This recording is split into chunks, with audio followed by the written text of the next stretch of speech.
Hello! Today we are making the vape vent.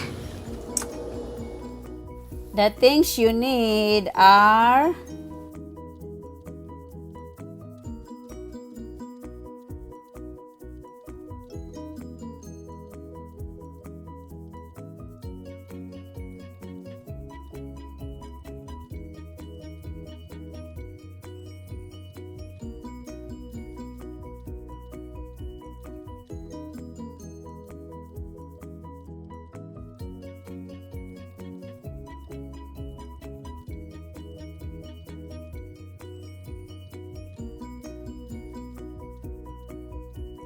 first, slide window vent to fit.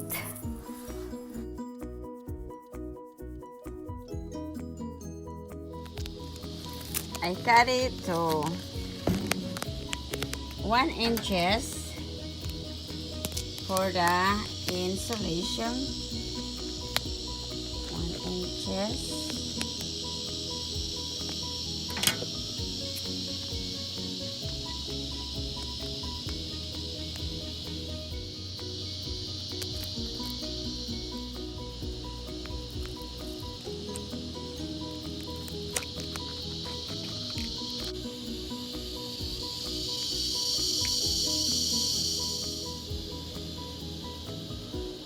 Remaining rolls of insulation, you can put it inside here.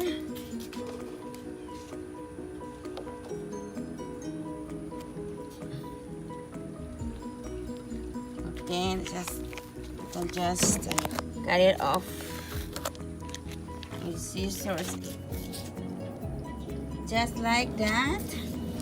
You can cut with the scissors to fit this insulation inside.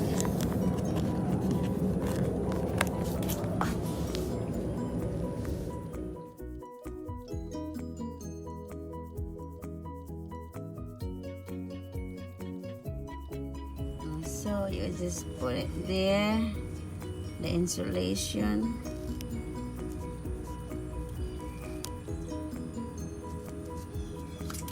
I take off this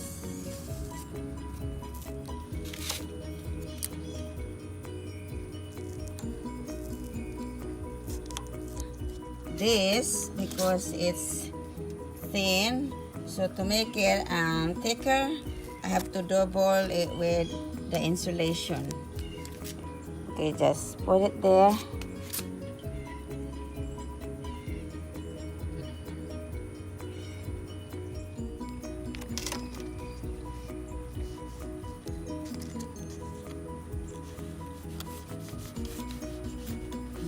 Go.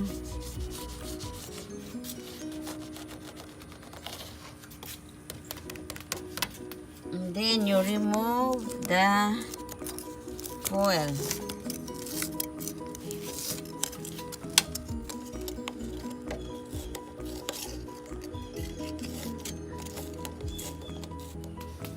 I put this duct tape halfway from the outside so that when it rained, it will not get wet. See?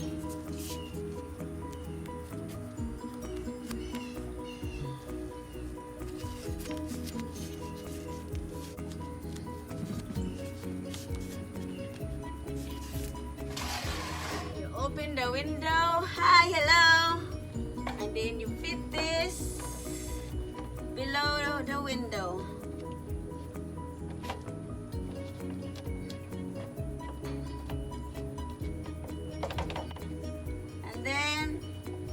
Ready to close.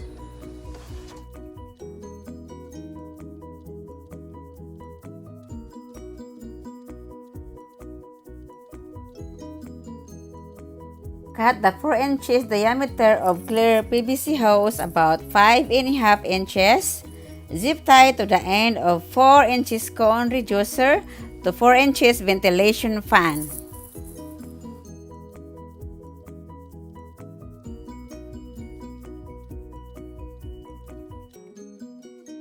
For connection, from the 4 inches ventilation fan, We tie the 4 inches diameter clear hose with zip tie to the 4 inches cone reducer. Then zip tie the 2.5 end of cone reducer to 2.5 clear diameter hose.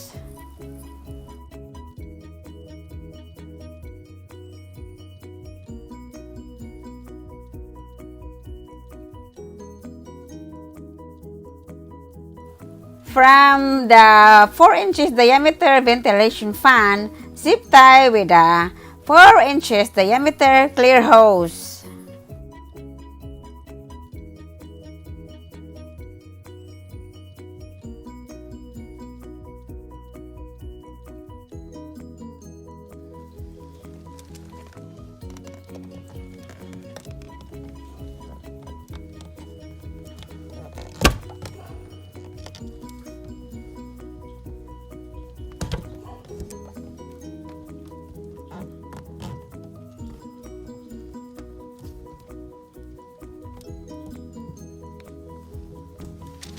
There you go.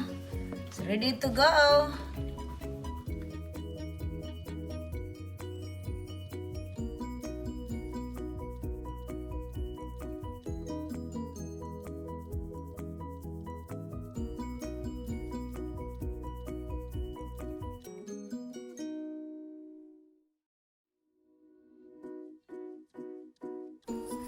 You see the smoke? It goes through the hose.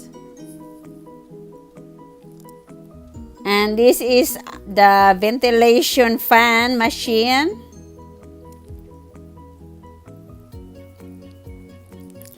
And this is the switch. It's on and off. And there is high. You can adjust it to high, medium, and low.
Guys, see the inside. You just open here a little bit, like a half inch.